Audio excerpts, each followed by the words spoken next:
Vídeo produzido pela Univesp TV para o curso semipresencial de Pedagogia da Univesp para o eixo articulador Educação Especial e Inclusiva.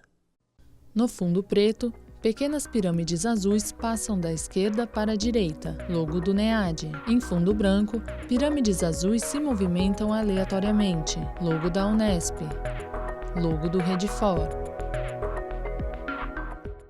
Animação, metrópole em tom cinza, árvores vermelhas, desenhos de pessoas, uma seta vermelha sobe circulando uma antena e se desfaz no topo, televisão, Univesp TV, setas em direção a um cérebro, 3 estudantes, Pedagogia Unesp. Superdotação, o talento na escola. Eu tenho facilidade em matemática. Gabriel Lopes da Silva, 13 anos. Matemática eu sou 10. André Henrique Ferreira, 15 anos. Tenho uma facilidade em decorar conteúdo. Principalmente história e geografia, eu aprendo com muita facilidade. João Gabriel Piedade, 13 anos. Tenho uma facilidade a mais em matemática, história, em geografia. Também sou muito interessada nessas áreas. Tudo que é fora do normal, eu estou interessada. Superdotados, talentosos ou pessoas com altas habilidades. O nome que se dá a quem apresenta uma capacidade acima da média pode variar. E muitas vezes ainda tem os apelidos. Eles falam, esse é o nerd. CDF, nerd, dicionário ambulante. Vivacidade mental, concentração, vocabulário avançado, criatividade acentuada. Essas são algumas das principais características dos estudantes com altas habilidades. Digamos que a gente se destaca mais Gesiel Ribeiro Silva, 11 anos. em algumas matérias do que os outros das nossas classes. Esses garotos, com idades entre 11 e 15 anos, estão aprendendo tudo sobre aviação. Todos foram identificados como alunos com altas habilidades na rede municipal de ensino de São José dos Campos, no interior de São Paulo. E é por isso que eles foram inscritos no programa Decolar, um dos poucos projetos de atendimento a alunos com capacidade acima da média em escolas públicas do Brasil. Os meninos usam simulador de voo.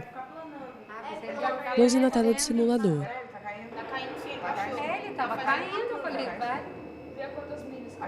Marilza Salinas, coordenadora do programa Decolar. Esse projeto nasceu já com esse objetivo, que é atender a LDB, atendendo assim as crianças acima da média. Marilza é a coordenadora do programa. Ela explicou que a identificação dos alunos com superdotação demora no mínimo 3 anos. O professor da sala de aula comum trabalha junto a um professor do atendimento educacional especializado, que aqui é chamado de professor facilitador. Resumidamente, nós temos a observação direta, que é a primeira etapa, fazemos com o professor dos anos iniciais, no 3º ano. Os alunos passam para o 4º ano e durante esse ano letivo do 4º ano, os facilitadores do programa acompanham esses alunos. Ao final do 4º ano, aplicamos de novo o guia de observação direta com um outro professor que já está com essa turma e ele responde para nós quais os alunos que se destacam em cada característica de domínio. Ao final dessas 3 etapas, nós tabulamos esses dados, verificamos e o facilitador ele vai inscrever ou não o aluno no programa Decolar. A identificação na escola é o grande desafio para que o aluno com altas habilidades seja atendido.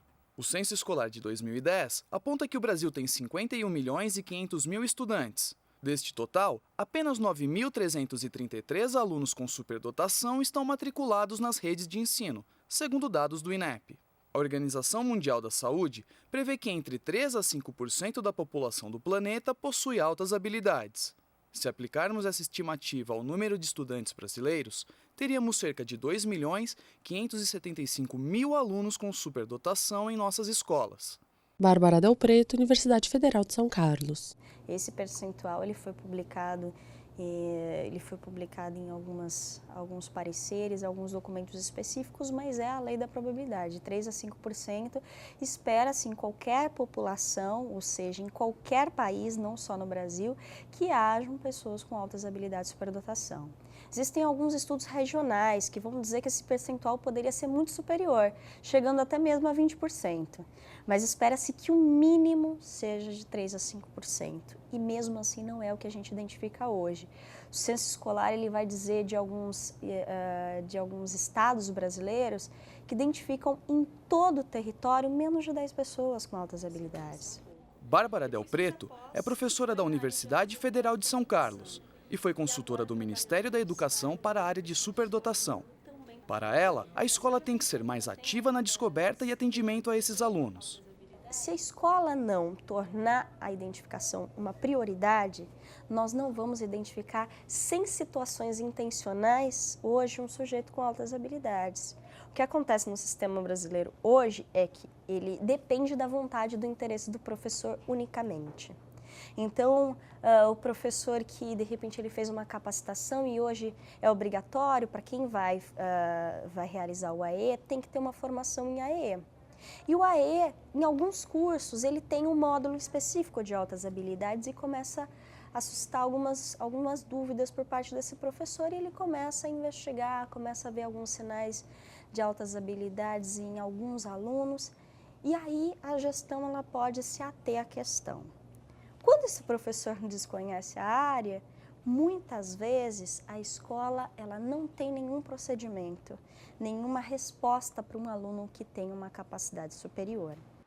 No projeto Decolar, os professores do 3º ao 5º ano são os primeiros a investigar sinais de altas habilidades nos alunos.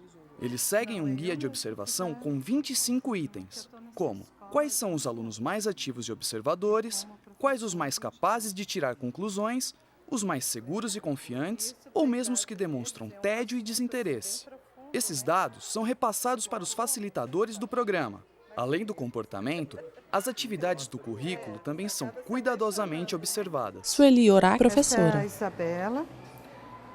Foi trabalhado sobre agricultura, exercício de agricultura e pecuária do estado de São Paulo, do Brasil e São José dos Campos, né? Como essa questão, o que as pequenas propriedades já produzem em São José dos Campos? Ela colocou, já produzem shiitake, brotos de alfafa, hortaliças exóticas e orquídeas, além de piscicultura e caprinocultura. Então, para mim, são palavras difíceis, né?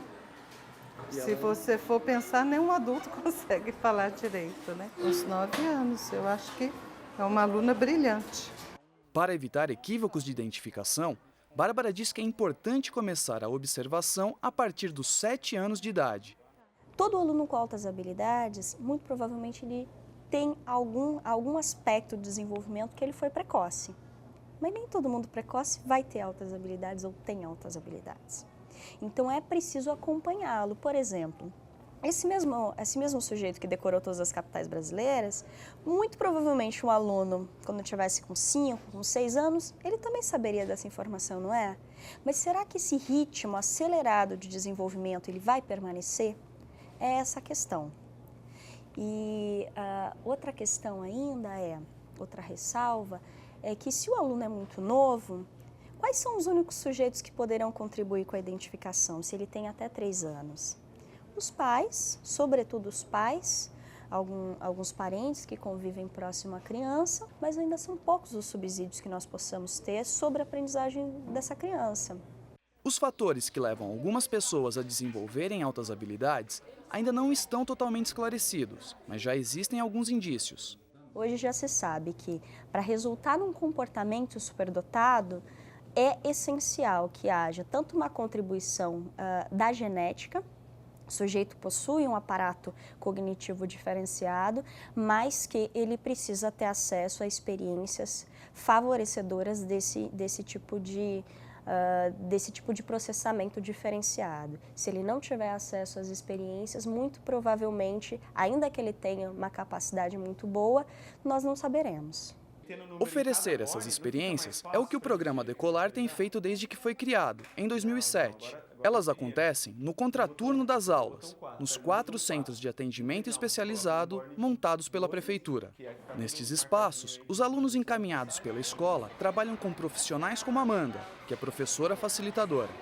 O primeiro passo é traçar um plano de trabalho para cada aluno, levando em conta 4 áreas de domínio: inteligência geral, criatividade, sensório-motor e talento social. Amanda Brum, professora facilitadora. Que um aluno tenha um determinado domínio de capacidade, vamos dizer assim, criativo, né? ou ele pode se destacar na questão do esporte, que na verdade é um talento também. Então ele pode, né, isso acontece, ele não é bom em tudo, ele não sabe de tudo, né, mas isso depende dessa combinação de domínios, de capacidade que é muito individual. A gente sempre parte do interesse da criança, né? Nós não temos assim uma lista de atividade, ele escolhe, não.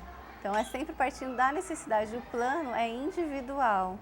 Então não é feito de um dia para o outro, é todo um processo. Então a gente vai conversando durante vários encontros e vai levantando toda essa necessidade e tudo que precisa ser trabalhado. A individualização do ensino, esse plano que todo professor deve criar para o seu aluno, ele não tem um período máximo ou mínimo. Então, eu não vou precisar traçar para o ano inteiro um planejamento para o aluno com altas habilidades, mas durante um tempo eu posso ensiná-lo sobre essas técnicas e procedimentos até um ponto em que ele compreenda essas técnicas e possa usufruir. Alisson, que cursa o 3º ano de Engenharia Mecatrônica, é um dos voluntários do Decolar. O fio está aqui dentro, pessoal. Com a ajuda dele, estes garotos que se interessam por robótica estão montando a parte elétrica de 4 robôs. Inclusive, Márcio Luiz de Paula, 12 anos. Eu gostava muito de robótica já antes. Quando eu comecei a fazer o curso aqui do Decolar, daí eu comecei a gostar mais ainda. Porque daí eu comecei a fazer esse robô aqui, junto com os meus amigos aqui. Eu já fazia um outro curso de robótica no CEPAS, pelo Decolar também. Só que a gente só mexia com Lego. Aqui a gente já mexe com a peça de verdade, a gente que faz as placas, toda a gente que faz as ligações. O que é bem interessante de focar é o fato da dedicação que eles têm, sabe? Alisson Diego Priante, voluntário. Realmente são alunos que se dedicam ao máximo e assim querem aprender, perguntam, questionam, dá o horário de ir embora, eles querem continuar aqui, é até complicado, né? Depois aqui eu também tenho aula, eu tenho minha faculdade, a gente acaba excedendo um pouco o tempo, são alunos realmente que, e assim, eu aprendo muito com eles, mesmo eu sendo professor, né, estou passando algumas coisas para eles, eu aprendo muito mais, eu acho, até do que eu consigo ensinar. Eu venho para cá porque eu gosto, senão eu não ia estar fazendo esse curso também, né? Eu já fiz curso de informática, estou fazendo de cinema agora, já fiz também o curso de espanhol e curso de inglês. Márcio teve sorte, foi identificado pela escola e agora se aprofunda na área de que gosta. Mas e os alunos que nunca foram descobertos? O que pode acontecer com eles? Ele pode se frustrar com o ensino escolar. Muitos alunos, eles acabam, ao contrário dos primeiros anos escolares, eles podem acabar se encontrando no mesmo nível de ensino, no mesmo nível de aprendizado, no mesmo ritmo de aprendizado que alunos sem altas habilidades, porque eles não veem mais qualquer tipo de gratificação ou resultado que seja de seu interesse. O sistema escolar também tem que enxergar esse aluno e tem que fornecer oportunidades compatíveis com a sua capacidade, para que ele possa ser bem assistido nesse espaço, tendo mais autonomia e participação não somente nesse espaço escolar, mas fora dele. E a partir disso é aí que nós vamos ver sinais claros de um aluno que foi bem atendido na escola, que consegue ser bem atendido no ensino superior, se ele desejar fazer, que consegue se satisfazer na profissão escolhida, que consegue se sentir realizado na construção dessa identidade de altas habilidades. Então ele beneficia não somente o próprio sujeito, mas a comunidade em que ele vive, a sociedade em que ele vive também. Bloco 2, Módulo 3. Programa realizado em 2011. Disciplina Eixo Articulador. Programa Superdotação e Talento na Escola. Responsável pela disciplina, professora Elisa Tomoe Morias Linzen.